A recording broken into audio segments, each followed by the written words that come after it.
Hello, everybody, and welcome to Ministry Mondays with Meg. I'm Meg. Um, Ministry Mondays with Meg is where we chat with people about the ministries that are going on beyond the traditional Sunday morning church service. And part of that has been some of our authors and editors from Judson Press coming in and talking about their books. I guess me, who am I anyway? I'm Reverend Meg Biddle. I serve at ABHMS, the American Baptist Home Mission Societies, as the national coordinator for Ministry Life. Um, Ministry Mondays has just been this wonderful blessing that brings me joy, and I am so grateful to my guest for being here today. My guest is Mr. Curtis Ramsey-Lucas, who is editor of the Christian Citizen, a digital publication of the American Baptist Home Mission Societies. He's also editor of the book. Ta-da! For those listening, I'm holding up a copy of this lovely and gorgeous book. Hashtag in this together. And oh yeah, I forgot the second part of it. Hashtag together ministry in times of crisis, which was published by Judson Press. He's an award-winning writer, has been published in the Washington Post, the Christian Century, Religion News Service, Sojourners, and Baptist News Global. He's also an accomplished musician and songwriter, and his song Broken and Blue was a 2012 honorable mention in the American Songwriter Lyric Contest. If I got that stuff wrong, which I probably did, forgive me. You can also Google him and get all this information too. But he's here in the flesh, Mr. Curtis Ramsey-Lucas. Thank you so much for joining me today. Thanks for having me. It's great to be here. Yeah. So, I know I missed something about you about Nope, you in there. that's Um, everything. yeah. So for people who don't know you, why don't you tell everybody a little bit more about who you are? Sure. So I am the editor of the Christian Citizen. I've been with American Baptist Home Mission Societies for a long time. I don't really want to say how long because it's That's been a okay. long Yeah. time. Okay. Yeah. A But long time. but I've been involved with the publication since the beginning, and I am going to kind of out myself with my age, but it started in 1996 as a print journal. It was at that point kind of a newsletter for the various program ministries of the home mission societies. And it's kind of grown and developed over the years. Became the editor in 2004.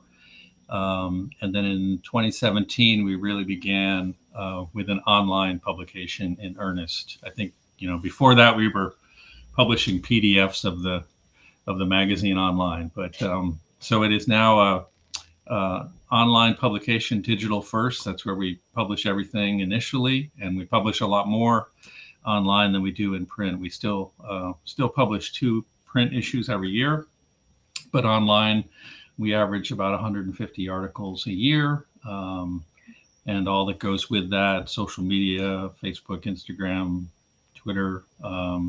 We have a weekly newsletter that we would love for folks to subscribe to. That's free.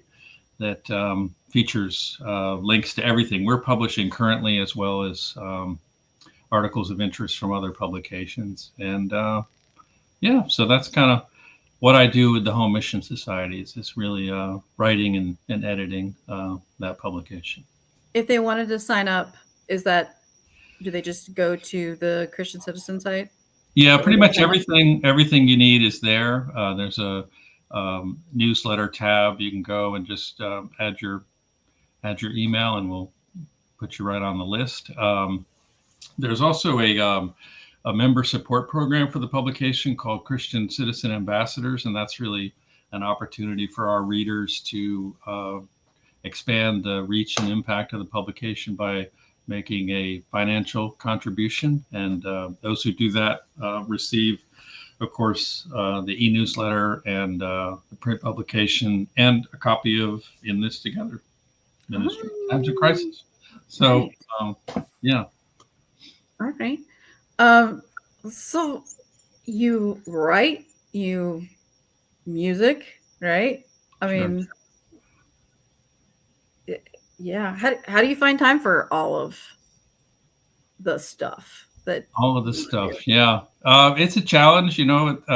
The writing music is not I mean, I fit that in when I can, really. But I enjoy playing guitar Gotcha. and writing music and playing with others. I do a little bit of that through my church, but also just with friends. Sure. Yeah, so it's all kind of apart. I think the writing is Sure. kind of the key there. So you are the editor. I Yeah. gave you credit as the author, but Mm. um um so and I don't want to give the whole book away, but like why did you decide to write it? Was it that Cheryl Price came and said, "Hey, Curtis, we need a book. I need you to So edit it." it was a little bit of that. It was actually, I think, pre Cheryl Price. It really grew out of the initial response to the coronavirus pandemic in sort of those initial months beginning in March of 2020. We were publishing a lot of content, um, a lot more than we normally were on things like taking your ministry online and how to provide pastoral care in a social distancing context.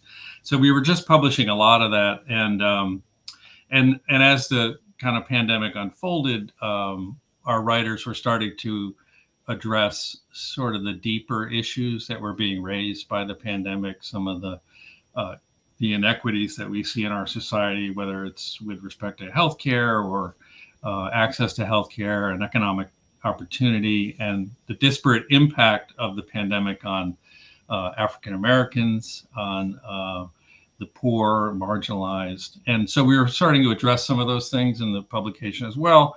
And it was around that time that Judson Press approached me and said, "Hey, we think maybe a book coming out of this would be a good thing." So the articles, at least some of them, are were initially published in the Christian Citizen. Of course, they've been adapted and expanded by the writers, and then there's new content in there as well.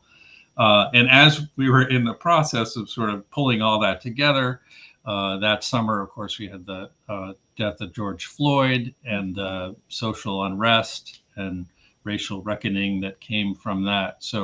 Um, so there's a lot of crises in the book, but there's a lot of an effort to really look at that.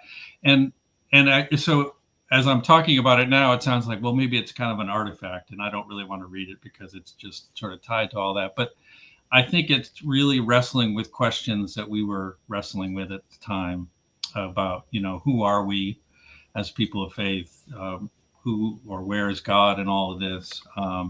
How can we be neighbors to one another in the crises that we were going through? So I think there's a lot here. It's interesting to read it now. I've kind of gone back and looked at some of it, 3 years out, but uh, there's a lot more than just the wrestling with those issues. And of course, those are all still with us. And so I think there's a lot in the book um, that can be useful in a ministry context. Yeah. I mean, I think sometimes it's good to do that reflection. So I started listening to the Smartless podcast, and which is with Jason Bateman, Sean Hayes, and Will Arnett. And if you ignore the language, there, it one of the episode I listened to last night was with Vice President Harris right before she was actually added to the ticket. And so there we were, like, in August of 2020, and I had forgotten, like, where we were at that point of the pandemic. There's that kind of Right. amnesia about the whole. I had forgotten that, and in August there still wasn't testing Yeah. available. Like, now you just go to Target and pick one up, Right. and and do it, and within 15 minutes, it. Whereas there, you're still. I had forgotten, so I think Yeah. I think Yeah. there is value in, yeah, it's just not a retrospective Right. to go, how do we apply this to Yeah. life now? And So it really came together very quickly. I mean, it was literally, I think we published this in the fall, late 2020. So it really is, um, which for anyone who's worked on a book is a pretty quick turnaround from about, April or May, starting work on it to actually publishing it later that year. But wow, um, that is quick. I'm proud of it. I think it's a good piece. There's a lot to think about in there about just the changing, I think, nature of ministry and the kind of society we're in, and there's a lot to think about in there. So this book is for more than just clergy people, I'm assuming. Yeah, I hope so. Yeah, I think so. I do. There's a lot of sort of grappling with kind of the context we're in and where do we go from here. Just in terms of, and again, I think, the I read there's a quote that I started my article with by Timothy Shriver, and he wrote this in May of 2020. What our society looks like after this crisis depends on our collective understanding of the threats posed by inequity and our work to address them. And I think what's interesting about that is those inequities are still there, and we're even challenged in having a common understanding of them. I mean, we're not, we're so polarized and separated, and so even getting to a common understanding of what they are, to address them is a real challenge. But yeah, I think there's more. It's not really just written for persons who are filling a leadership role in their church in a kind of clergy capacity. Let's, I know it's always appreciated when books aren't so heady that you Right. know that a person has to have a seminary degree or or advanced degree to read them and appreciate them. Yeah. So what have you learned in this whole? Because is this the first published book that you've? I mean, you publish as the editor of the Christian Citizen. Sure. You're in that rhythm. You do that all the time. But how is that different? How is the Christian Citizen different than the book process? So I think maybe it's a control thing. I have a little more control over the Christian Citizen. Mm, okay.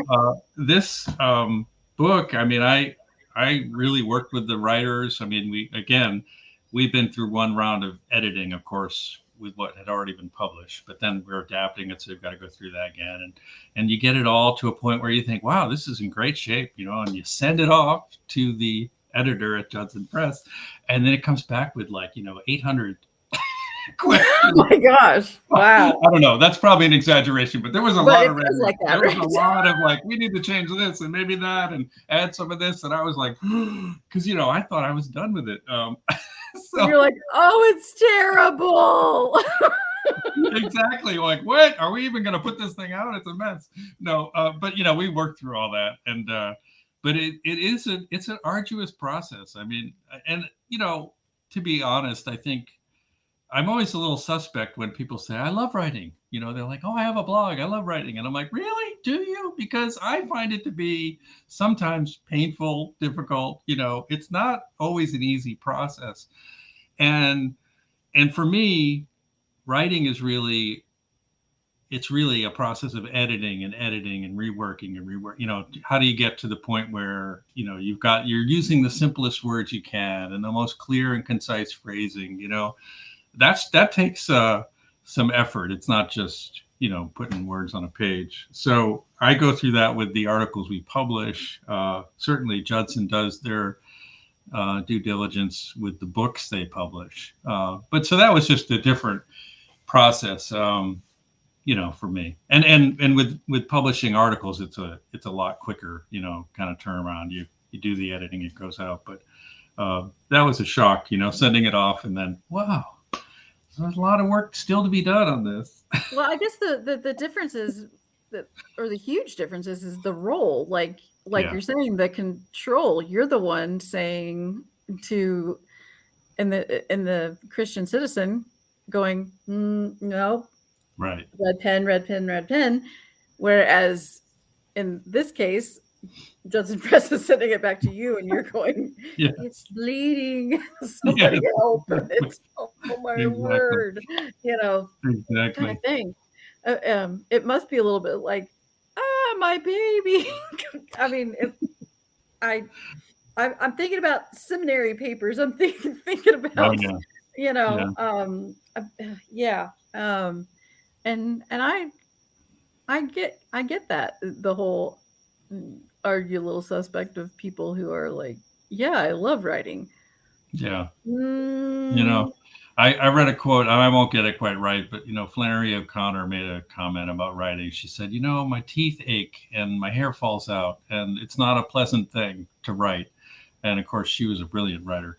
yeah, So, I think that in the world we live in, with the kind of access to communication, and everybody has a blog and all that sort of thing, it's easy to publish something, uh, but the actual care that goes into um, really working on a piece and editing and fact checking and all that kind of thing. That's a little bit different sort right. of process, I guess. And it's an important process. And I think that um, everybody needs editors.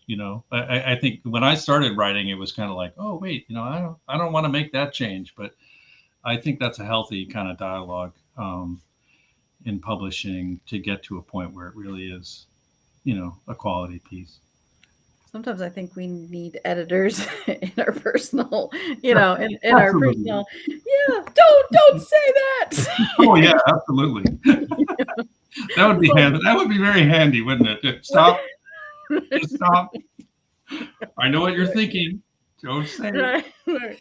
It was like when I was pastoring, occasionally you look up and your spouse at the back of the congregation is back there, giving you the cut it out Yes, signal, or just kind of like, there you go. and you're like, oh, okay, I've wandered down a rabbit hole. I don't know if it's my ADD or I'm just Yes. terribly off, but let me try and reel this back in, kind of thing. Yeah, Yep. Yep. yeah. Maybe You may maybe have one you may have day. read the room a little wrong, maybe. I don't know. Exactly, exactly.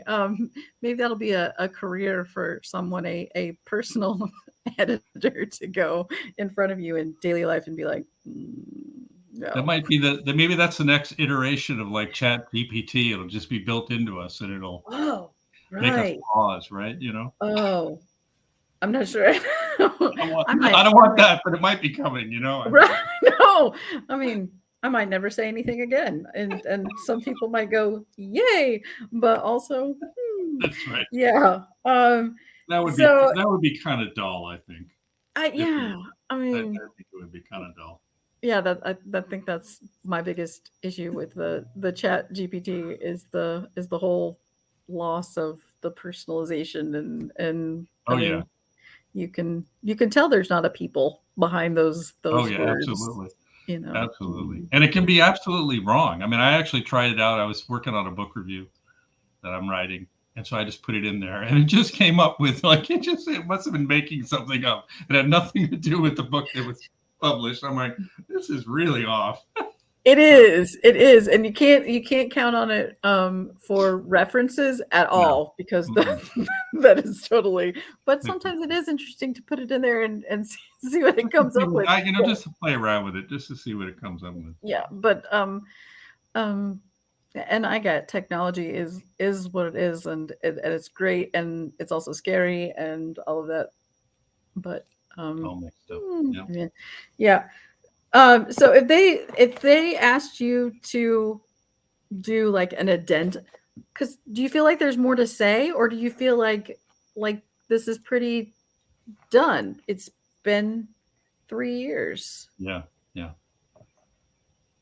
I mean, do you have more to? Do you think there's more to? No, this is it. This is the final word right here. No, okay, okay, okay. No, it could be interesting. I mean, this is a kind of it's an interesting exercise in a sense. I mean, you could have a series of books like that. Yeah, For sure.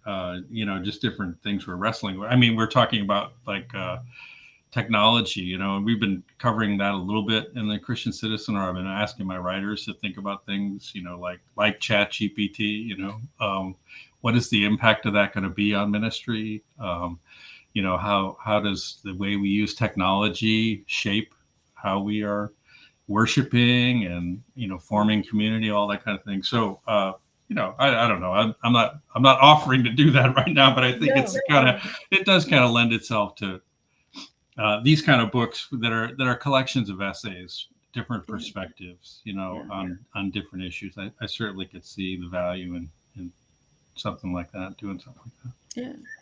yeah. This question just kind of popped in my head, so I'm going to go there.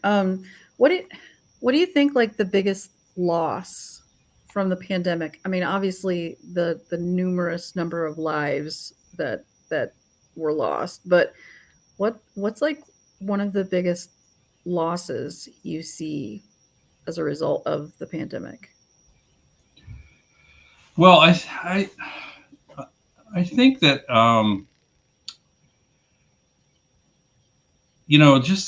just getting back to like a sense of community. I think that I agree. part of the it's weird in a way. We think about social media as like the way it helps connect us, and it does, right? But it also can separate us. I mean, I Yeah. think sometimes it's anti-social media, the way that people act out in places and spaces like Twitter, and the anger that you see, the vitriol there. And I think the pandemic really, because we were so isolated and so reliant on uh, social media for whatever information we were getting, I just think it kind of exacerbated the rifts in our society and our culture.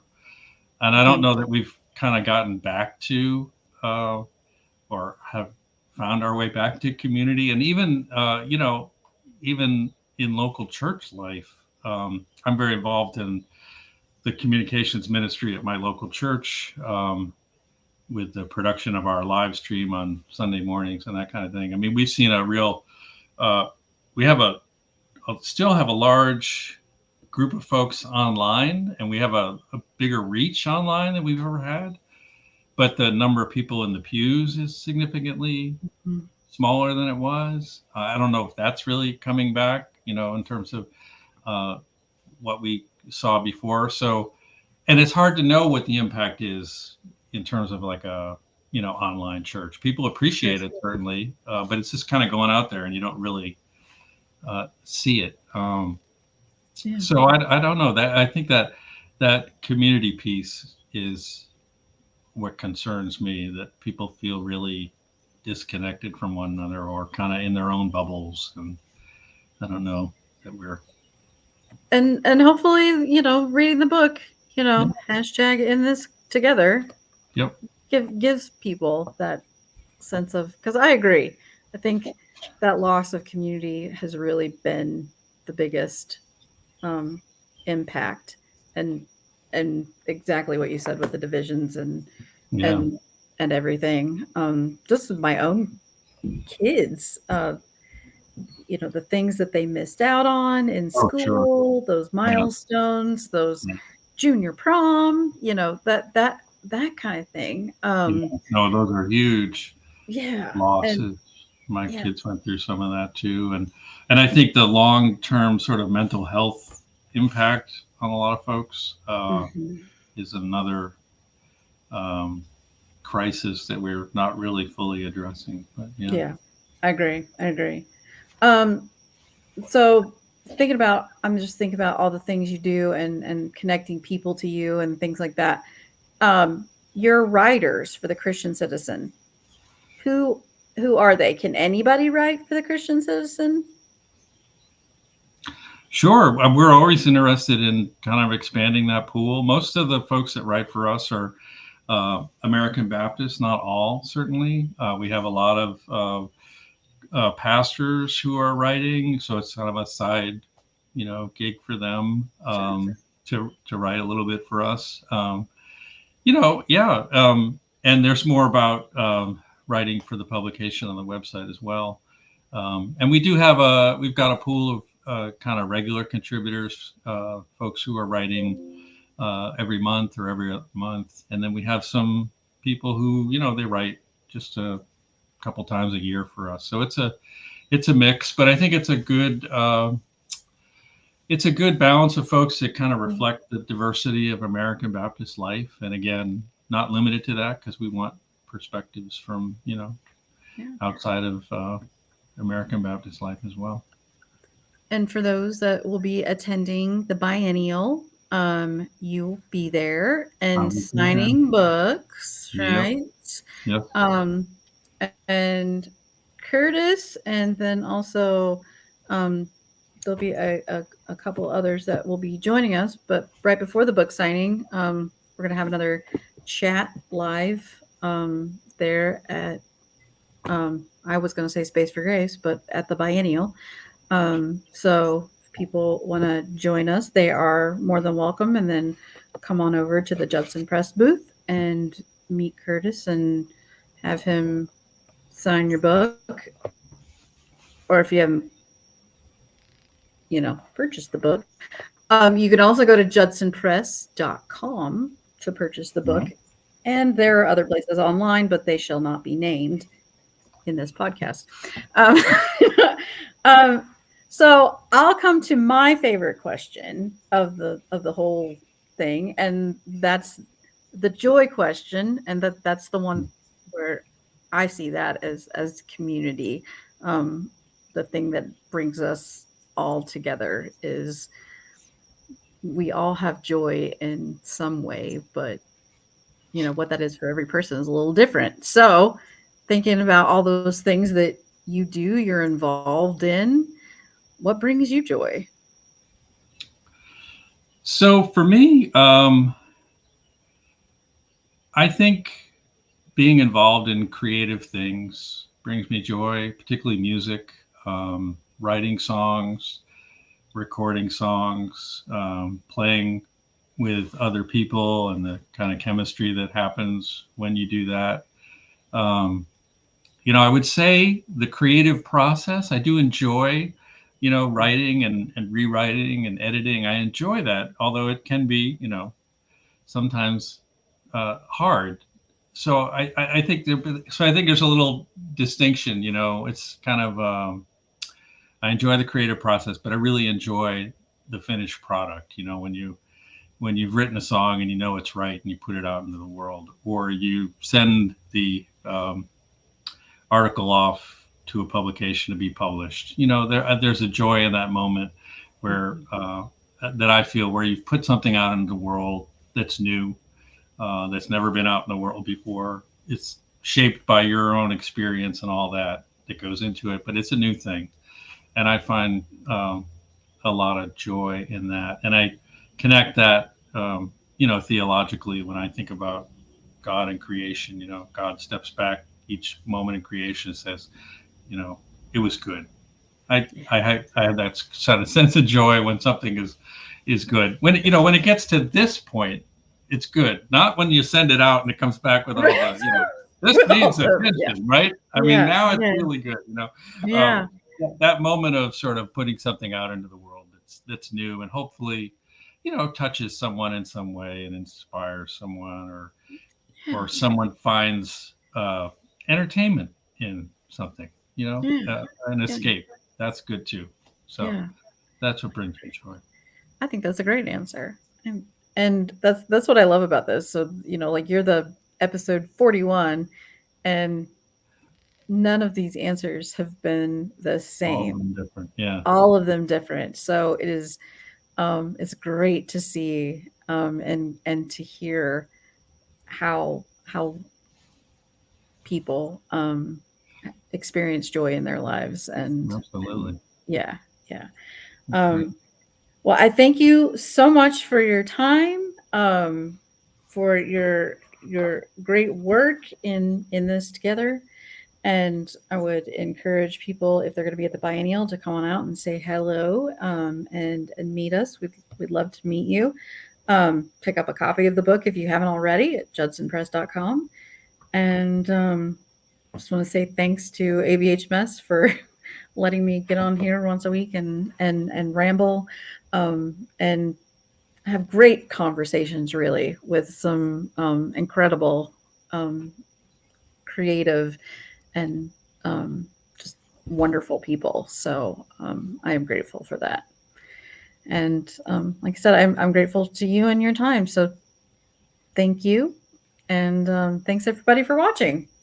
We'll Thank see you you. then. Yeah. Yeah. And It was my pleasure. bye. It's my Yeah. pleasure. And we'll see everybody next week.